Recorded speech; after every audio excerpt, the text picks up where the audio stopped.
ಚಿಂತನೆ ಪ್ರಾರ್ಥನೆ. ಚಿಂತನೆ ಪಾಪ ಪುಣ್ಯ.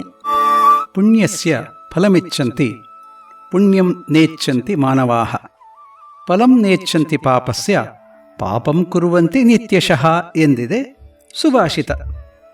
ಅಂದರೆ ಪುಣ್ಯದ ಫಲಗಳನ್ನು ಕೊಡುವ ಕೆಲಸಗಳನ್ನು ಮಾಡಲು ಆಸಕ್ತಿ ತೋರಿಸುವುದಿಲ್ಲ, ಆದರೆ ಪುಣ್ಯದ ಫಲ ಮಾತ್ರ ಬೇಕು ಎನ್ನುತ್ತಾರೆ.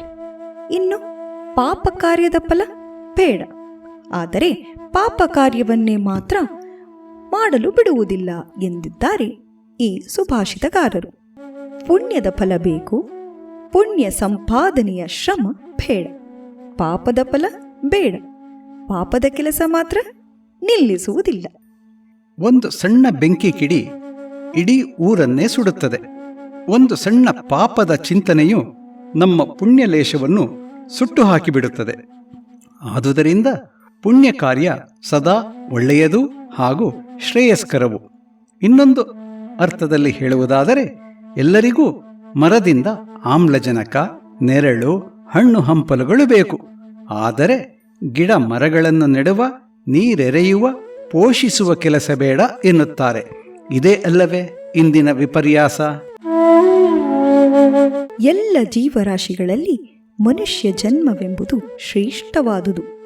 ಮನುಷ್ಯರಾದ ನಮಗೆ ವಿವೇಚನಾ ಶಕ್ತಿಯನ್ನು ಹಾಗೂ ವಾಕ್ ಶಕ್ತಿಯನ್ನು ಕರುಣಿಸಿದ್ದಾನೆ ಭಗವಂತ. ಪ್ರಾಣಿಗಳಿಗೆ ಈ ಎರಡೂ ಸಾಮರ್ಥ್ಯವೂ ಇಲ್ಲ.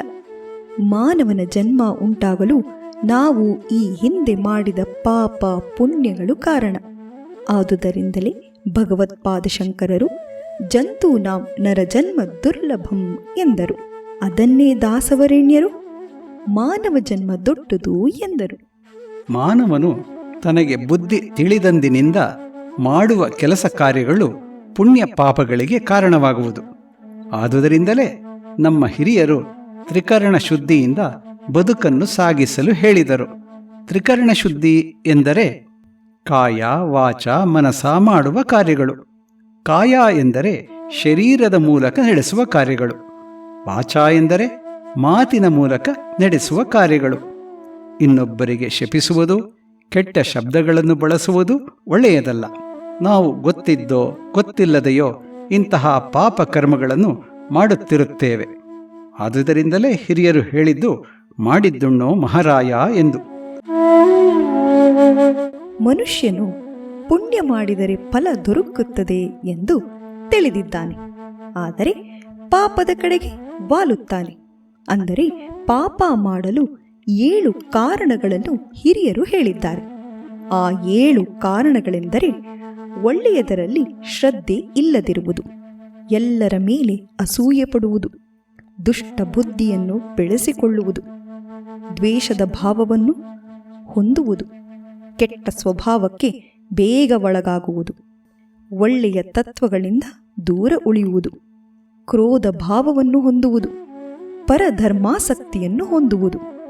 ಇನ್ನು ಪುಣ್ಯವನ್ನು ಗಳಿಸಲು ಇರುವ ಮಾರ್ಗವಾದರೂ ಬ್ರಹ್ಮಚರ್ಯ ಪಾಲನೆ, ಮನಸ್ಸು, ಕರ್ಮೇಂದ್ರಿಯ ಹಾಗೂ ಜ್ಞಾನೇಂದ್ರಿಯಗಳಿಂದ ಶರೀರದ ಸಂಯಮ ಕಂಡುಕೊಳ್ಳುವುದು, ತ್ಯಾಗದ ಮಹತ್ವ ಅರಿತು ಮುಂದೆ ಸಾಗುವುದು, ಸತ್ಯದ ಮಾರ್ಗದಲ್ಲಿ ಸಾಗುವುದು, ಪವಿತ್ರ ಕಾರ್ಯಗಳಲ್ಲಿ ತೊಡಗುವುದು, ತನ್ನ ಧರ್ಮದಲ್ಲಿ ಶ್ರದ್ಧೆಯಿಂದ ಇರುವುದು.